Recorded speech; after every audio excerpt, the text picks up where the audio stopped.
चलिए देखेंगे बच्चों, आज हम सॉलिड की मैग्नेटिक प्रॉपर्टीज़ देखेंगे। ये 5 टाइप्स की जनरली देखी गई हैं। पैरामैग्नेटिक, और ऐसे सॉलिड्स को हम कहेंगे paramagnetic solids. Second is diamagnetic solid. Third is ferromagnetic. इसी में एक प्रोसेस पढ़ेंगे, एक्सचेंज कपलिंग। ध्यान देंगे, ये बहुत पूछा जाता है शॉर्ट नोट्स में। Next magnetic property of solid है एंटी फेरोमैग्नेटिक सॉलिड्स, और लास्ट है फेरी मैग्नेटिक सॉलिड्स। ठीक है, थोड़ा थोड़ा सा फ़र्क है इन सभी में। हम कंपेयर देखेंगे कि ऐसे सॉलिड्स में मैग्नेटिक बिहेवियर को लेके क्या चेंजेस मिलते हैं। फर्स्ट है पैरामैग्नेटिक सॉलिड। देखेंगे, they are easily attracted towards magnetic field. जैसे ये ब्लू जो मैंने रेक्टेंगल बनाया है, सपोज एक सॉलिड है जो पैरामैग्नेटिक प्रॉपर्टी का है, ये हम मान के चल रहे हैं। तो यदि इसके चारों तरफ यदि हम मैग्नेटिक फील्ड लगाते हैं तो जो मैग्नेटिक लाइंस होती हैं या मैग्नेटिक वेव्स जो होती हैं वो इस तरीके के जो सॉलिड्स होते हैं उनमें से होकर के गुजर जाती हैं। मीन्स ऐसे सॉलिड्स मैग्नेटिक बिहेवियर दिखाते हैं। इसके एग्जाम्पल्स की बात करें तो Cu++, Cr3+, O2, VO2, Ti2O3, ये सब बेस्ट एग्जाम्पल इसके होंगे। और प्रॉपर्टीज़ देखें तो unpaired electrons are present in their valence shell. Valence shell किसको बोलते हो आप? किसी भी एटम का जो लास्ट क्लास होता है उसको बोलते हैं वैलेंस क्लास या वैलेंस शेल, और उनके इलेक्ट्रॉन्स को वैलेंस इलेक्ट्रॉन्स कहते हैं। तो वहाँ पे इलेक्ट्रॉन्स जो होंगे वो अनपेयर्ड मिलेंगे। ठीक है, in absence of magnetic field they loss their magnetism. Means कि यदि ऐसे सॉलिड्स के चारों तरफ यदि मैग्नेटिक बिहेवियर को या मैग्नेटिक इफेक्ट को यदि हम हटा दें तो ये वापस वैसे ही हो जाएंगे जैसे वो ओरिजिनल कंडीशन में थे। ठीक है, और इनका जो मैग्नेटिक मोमेंट होता है वो ज़ीरो नहीं होता। ये देखेंगे, जैसे सपोज मैंने एक पी सब शेल लिया है तो उसमें या तो तीनों के तीनों ऑर्बिटल्स में अनपेयर्ड इलेक्ट्रॉन्स होंगे, या एटलीस्ट 2 में होगा, या 1 में होगा। ठीक है, तो इस तरह से कैसे काम नहीं कि they are easily attracted towards magnetic field and in absence of magnetic field they lost their magnetism. Clear? So these are called paramagnetic substances.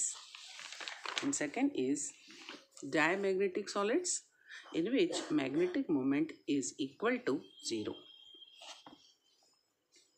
Means no attraction towards magnetic field because paired electrons are present in their valence shell. ये देखेंगे हम, ये जैसे p सब shell है तो इसमें सभी इलेक्ट्रॉन्स जो होंगे वो पेयर्ड होंगे। d सब शेल की बात करें तो पूरे के पूरे जो 5 ऑर्बिटल्स हैं उनमें 2-2 इलेक्ट्रॉन्स के अकॉर्डिंग 10 इलेक्ट्रॉन्स कम्प्लीटली फिल्ड है। ठीक है, अब जैसे डायमैग्नेटिक सॉलिड है और यदि आप मैग्नेटिक बिहेवियर लगाते हो तो जो मैग्नेटिक लाइन्स हैं उससे दूर हो करके गुजरेंगी, उसमें से होकर के नहीं आएंगी। मीन्स कोई इफेक्ट नहीं आता। इसके मेन एग्जांपल्स होते हैं NaCl, benzene, H2O, V2O5। Next property होती है फेरोमैग्नेटिक प्रॉपर्टी, या ऐसे सॉलिड्स को आप कहोगे ferromagnetic solids. It is a type of paramagnetic substances या पैरामैग्नेटिक सॉलिड। पैरामैग्नेटिक हमने क्या सीखा कि जिनके वैलेंस शेल में अनपेयर्ड इलेक्ट्रॉन्स हैं और जिनका जो मैग्नेटिक मोमेंट है वो ज़ीरो नहीं होता। मीन्स हम देखेंगे कि जैसे सपोज कोई एग्जांपल है, कोई सॉलिड है जिसका D सब शेल इस तरीके से फिल्ड है। ठीक है, सपोज ये ओरिजिनल उसकी कंडीशन है कि कुछ पेयर्ड है कुछ अनपेयर्ड है। तो जब जब ऐसे सॉलिड्स के कांटेक्ट में मैग्नेटिक इफेक्ट आएगा तो ये जो इलेक्ट्रॉन्स हैं, मींस जो ग्रुप ऑफ इलेक्ट्रॉन्स है जिसको आप डोमेन्स भी बोलते हो, ये सारे के सारे इलेक्ट्रॉन्स की जो स्पिन है वो किस तरफ हो जाएगी? वो मैग्नेटिक इफेक्ट की तरफ हो जाएगी। सपोज ये जो ब्लैक एरिया मैंने बताया है ये सपोज मैग्नेटिज्म है यहाँ पर, तो जो भी इलेक्ट्रॉन्स है उसकी जो स्पिन है उसका पूरा सबका डायरेक्शन किस तरफ हो जाएगा? वो हो जाएगा मैग्नेटिक फील्ड की तरफ। ठीक है, तो ये जो चेंजेस आए, ये डोमेन्स के जो चेंजेस हुए इसको बोलते हैं एक्सचेंज कपलिंग। ठीक है, और ये एक पैरामैग्नेटिक टाइप है और crore time better than paramagnetism होता है। And in absence of magnetic field they showed magnetic properties, means यदि हम इस मैग्नेटिक बिहेवियर को हटा दें तो उसके बावजूद भी ये जो सॉलिड्स होते हैं वो मैग्नेटिज्म बताते हैं। ठीक है, और एक प्रॉपर्टी और हमको मालूम होनी चाहिए कि यदि टेम्परेचर आप इंक्रीज करते हो तो जो मैग्नेटिज्म होगा वो डिक्रीज होगा। इसके एग्जांपल्स याद रखिएगा, निकेल, Fe और CO, या इन तीनों को यदि आप मिला दो तो जो एलॉय बनेगा वो होगा फेरोमैग्नेटिक बिहेवियर वाला। इसी तरीके से एल्निको जो होता है वो एल्यूमिनियम, निकेल और कोबाल्ट इन तीनों का समअप होता है। तो ये वाला एलॉय भी कैसा है, वो एक ऐसा सॉलिड है जो फेरोमैग्नेटिक बिहेवियर को बताएगा और इसमें मैग्नेटिक मोमेंट जो होगा वो ज़ीरो नहीं होगा। आगे आते हैं हम। नेक्स्ट प्रॉपर्टी है एंटी फेरोमैग्नेटिक सॉलिड्स। इसमें मैग्नेटिक मोमेंट ज़ीरो होगा। इसको हम समझते हैं तो ये होगा डायमैग्नेटिक स्टाइल का। ठीक है, due to exchange coupling, means जो भी उसकी ओरिजिनल कंडीशन है तो इसके जो डोमेन्स है, मीन्स जो भी इलेक्ट्रॉन्स का जो ग्रुप है वो मैग्नेटिक बिहेवियर में यदि आप देखना चाहो तो वो डायमैग्नेटिक स्टाइल का आपको दिखेगा। ठीक है, means no attraction in magnetic field. Example होगा जैसे MnO, MnO2, V2O3 या Ni, मीन्स ये पूरे के पूरे डायमैग्नेटिक जैसे हो जाते हैं एक्सचेंज कपलिंग के through. Means magnetic moment zero होगा, means no attraction, no repulsion in presence of magnetic field. Last होता है फेरी magnetic solids.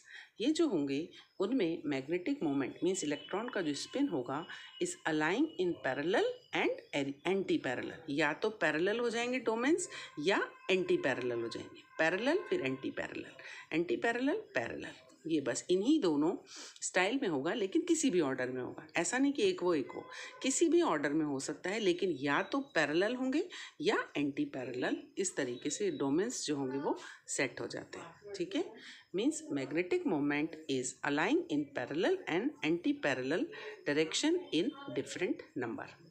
So magnetic moment is not zero. इसके जो एग्जाम्पल्स होंगे वो होगा फेराइड्स या Fe2O3 या फिर ये कंपाउंड वे।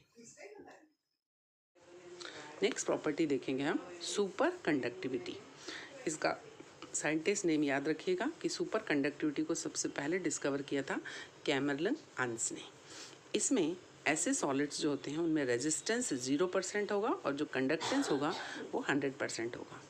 ठीक है, मीन्स ऐसे सॉलिड्स जिनमें एक बार यदि हम इलेक्ट्रिसिटी पास करें तो उनमें वो होती ही रहेगी, फिर वो चाहे एक दिन तक हो, एक महीने तक हो, एक साल तक हो या लाइफ लॉन्ग हो, तो इनमें जो एनर्जी लॉस होगा वो ज़ीरो होगा। मीन्स एनर्जी लॉस होता ही नहीं है। और जिस टेम्परेचर पर ये बिहेवियर उन सॉलिड्स में आ जाएगा उसको कहते हैं ट्रांजिशन टेम्परेचर या TC। क्लियर? अच्छा, ये कुछ कंडीशंस में होगा, जैसे ये तो आप एग्जाम्पल से याद कर लीजिएगा। ये मैं बताती हूँ, जैसे 77 केल्विन पर लिक्विड नाइट्रोजन जो होगी वो सुपर कंडक्टर्स के जैसा बिहेव करेगी। इसी तरीके से 4.2 केल्विन पर नियोडाइमियम या मरकरी भी इस तरीके से बिहेवियर बताते हैं। या 30 केल्विन पर ये कंपाउंड जिसमें बेरियम, पोटेशियम और बिस्मिथ इस रेशो में प्रेजेंट होगा। इसी तरीके से 90 केल्विन पर येट्रियम, बेरियम, कॉपर और ऑक्सीजन के जो एलॉय होते हैं ये इस तरीके से बिहेव करेंगे कि वो एक सुपर कंडक्टर्स हो जाएंगे।